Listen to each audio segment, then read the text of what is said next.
Welcome back to my channel, everyone. Learn with Joseph. I hope you all are having an amazing day today. Hey, if not, I hope this video about alphabets will cheer you up, because I know languages and alphabets and all that type of stuff cheers me up. But why is the alphabet important? Foremost, the alphabet is fundamental to many of the world's languages and is omnipresent in today's society around the globe. Not just in one country, not just in 100, but every country. And the alphabet is an ingenious writing system, given that each sound relates to a single letter, which makes it a very efficient writing system for easily to learn and to write in it. But if you don't quite understand what an alphabet is, check out this video, and you'll also learn about different categories of alphabets and also different types of writing systems. So be sure to check that out. Now back to the topic, about how the alphabet came to be. Hey, I certainly have. I wonder if you have. Ever wondered who came up with the ingenious idea of an alphabet? Well, the story starts off on the iconic Sinai Peninsula, in a place called el-chadim, on a remote, desolate plateau. Nowadays, this plateau called el-chadim was rediscovered by Niebuhr in 1762. It was the largest location in Sinai for the requisition of copper, malachite, and turquoise. Mining still takes place in the area to this day. Wow, that's a long time. Mining since antiquity to now must be very important. Well, it was. Back then, there was also human settlements around the mining areas, with a large temple dedicated to the god Hathor, who was the goddess of the precious turquoise. That's why it's the temple's in a mining area. And it started in the Middle Kingdom, way back when, and making this site of great historical and archaeological importance.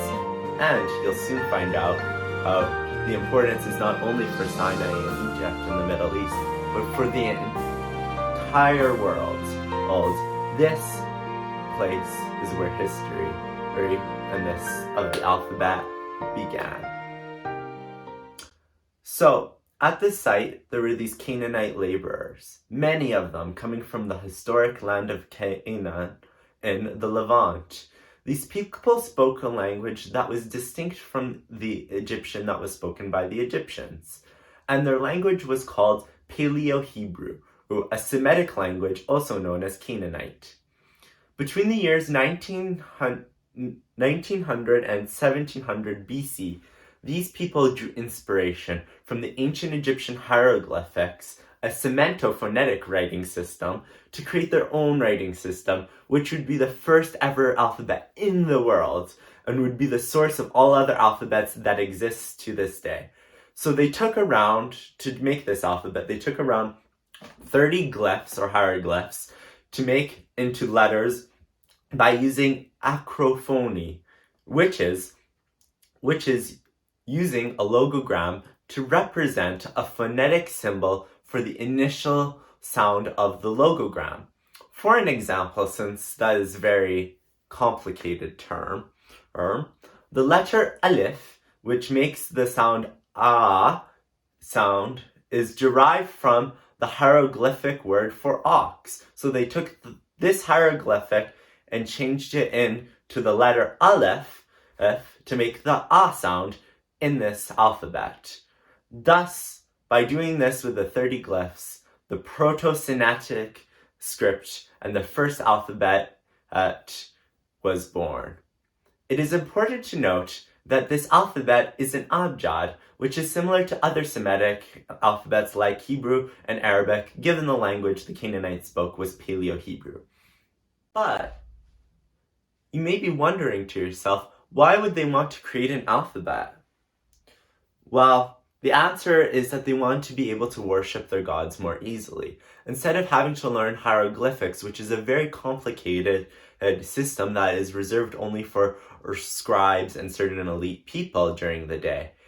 So if they want to worship in a more easily easier fashion, and they thought it would be more easier to have a certain condensed number of symbols to represent certain sounds, thus creating a simple alphabetical system to write their language in, and that made their worship much easier. But why did this alphabet come out of use, and why doesn't it still exist today? The alphabet stopped being used around the beginning of the 12th century due to political instability in the event called the Bronze Age collapse in this region. However, this alphabet is still with us today, as every single alphabet today is derived from the simple alphabet of serabit-el-khadim. For example, the letter A is derived from aleph of the Proto-Sinaitic alphabet.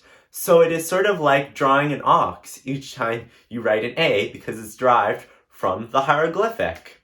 Isn't that cool, right? I think it is, at least. And another fun fact while we're on this topic of the Proto-Sinaitic alphabet, it also has the name Proto-Canaanite for the version that is used in the land of Canaan.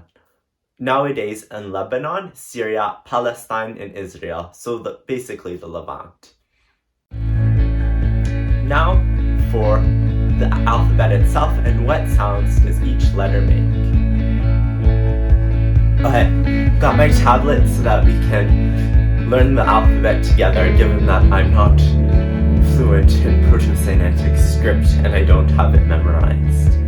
So we'll start off with this letter, or alp, meaning ox, and it makes an ah sound. The next letter is beit, meaning house, and it does the b sound. The next is gamel, which is a throw stick, and makes the g sound. The next letter is dag, meaning fish, and it makes the d sound, like a D in English. The next letter is haul, or hilul, meaning to praise, and it makes the h sound, like the English H. The next letter is the w, which means fowl, and it makes the w sound. The next letter has two meanings, zain or dik. Zain means sword, dik means manacle, and it makes either the z or the sound, like the th and the. Next is hasr, her, and this means courtyard, and it makes the h sound at the back of your throat. The next lovely letter is the chait, meaning thread, and it makes the ch sound. The next letter is tob, and it makes the t sound, not to be confused with t.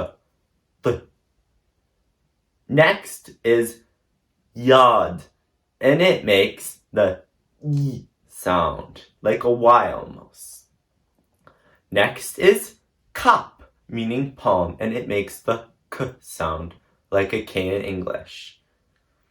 Next is lamd, meaning goad, and it makes a l sound, like an L in English. Next is man, meaning water, and it makes the m sound. Next is nahash, and it means snake, and it makes the n sound. Next is sunk, meaning peg, and it makes the s sound, like an S. Next is the ein, meaning eye, and it makes the r sound at the back of your throat, which is the voice version of a bit complicated for non-Semitic speakers. Next is the lovely chabi, meaning calyx, and it makes the sound. Next is pit, and it means corner. It makes the p sound. Next is Sade, meaning plant, and it makes the sound, not to be confused with s. It makes the sound at the back of your throat. Next is the lovely letter of Oba. Oba, meaning needle, nape, or monkey, and it makes the k sound. K, not to be confused with the k sound, but the k sound, like in qatar, qatar, like that. That's the cue that you need to make. Next is the lovely ra'as, which means head, and it makes the r sound.